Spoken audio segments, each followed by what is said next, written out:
I am blown away every night when I hear people scream my lyrics. 10,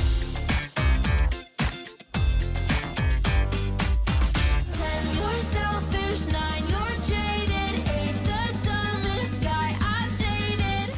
Leah Kate is pop's newest rising star. Her Spotify streams are in the multi-millions, and TikTok simply can't get enough of her. With this song, 10 Things I Hate About You, fair to say you probably had more than 10 things on your list, right? Oh, yeah, the list started as like 50 to 100 things in my brain, and then I started writing them down, and it was probably around like 50 things, and then I was like, oh, this would actually make a kind of fun song to write. What if I just like ripped this guy apart in a chorus and listed all of these things? And then I was like, okay, well, 10 things is already the longest chorus I have. Like, it's like a 30-45 second chorus. It's crazy. So I had to narrow it down for the song, but it started as a very long list. 7's like a big game till you're naked. Only 6 seconds and I had to fake it. Sounds like a really crappy relationship we were in there, huh?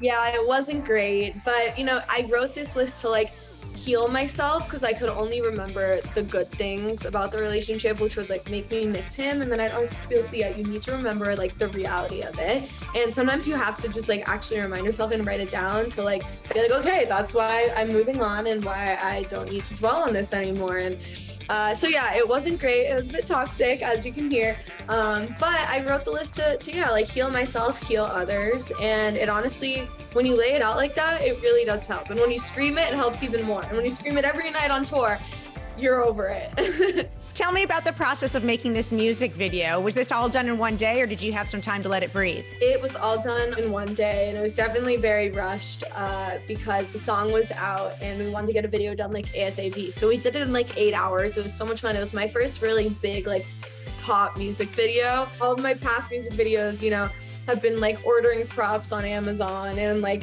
getting a couple of friends together with like film cameras and just making the best out of it. It was so much fun. It was just my first like real music video, and it was crazy. I'll never forget it. But you had to rush to make this video because it was exploding on TikTok. You had over like 500,000 uses of the song, right? Yeah, like this song was blowing up. So I was like, there needs to be a sick video. So we kind of like really rushed it because we wanted to get it out ASAP. It was going crazy. I mean, it's like it's like number 20 at radio in the US. It was one of the biggest songs on TikTok. It was streaming like over 1 million a day just on Spotify alone.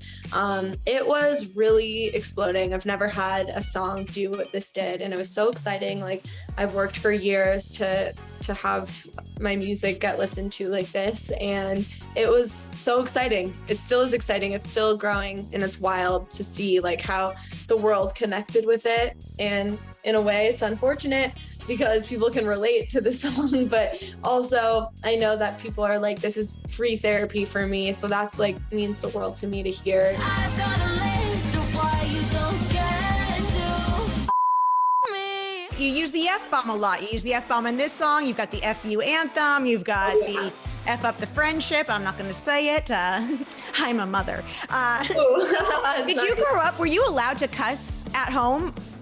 Honestly, no. If I ever did, my parents were like, clean your mouth. Like, my mom used to wash my mouth out with soap when I was really young if I like talked dirty, or not dirty, but like if I like, you know, would say curse words. So it wasn't like I grew up cursing a lot, and I don't even like curse that much in real life. Actually, maybe I do, but I just like, I don't even try. I'm not like writing these songs being like, okay, how can I use the F word? I just like start writing these stories, and it's like the emotion behind it brings the curse words. You said the phrase "in real life." Does this feel surreal to you?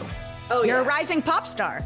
It definitely feels crazy that, you know, my song has been listened to hundreds of thousands, millions, not even the hundreds of thousands. It's like about to be at 100 million on Spotify soon. It's crazy. I don't believe it. In my head, I'm like, please stream my songs. Please, someone listen, like on the street, handing out my like mixtape, you know? So it definitely hasn't hit me whatsoever. I am blown away every night when I hear people scream my lyrics. It doesn't make any sense. And I just don't believe it. I'm not, like, my brain hasn't caught up with reality. You know what I mean? Like, it's just a slow process. Being a Los Angeles native, do you feel that helped or hurt your music career? Growing up in LA, there's so many people doing music and so much entertainment, all this pressure, and If anything, it hurt because I was like too insecure to release my own music. I was like, there's just so many people around me that are like doing this, and like I felt like I wasn't good enough, and like I couldn't compete with everyone. And I was writing and singing since I was a child. Like I wanted to be a singer, pop star when I was like 3 years old. Like I just like remember having these dreams. Then I started really writing when I was like 10.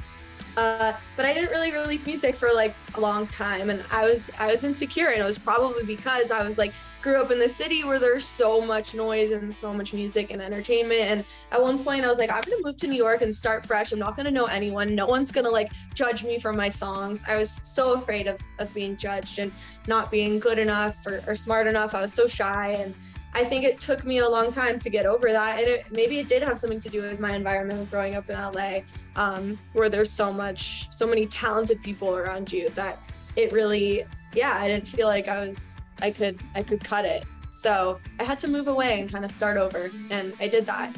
And I think it did help.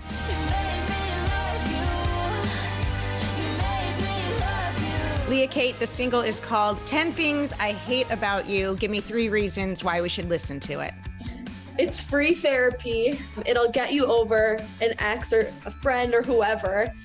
If you're super pissed, screaming it, I swear to God, makes you feel a lot better about whatever it may be. You just go blast it and scream it, and like weight will be lifted off your shoulders. And it's fun. Hey there, thanks for watching AXS TV. Subscribe, follow, like, and do all the good stuff. And make sure you leave a comment below. I don't know, just let us know what your favorite AXS TV show is, or who your favorite bands are, and what artists you're into, or just say hi, man. I'd like to be told hi. We love hearing from you. That's the point, all right? Keep it coming.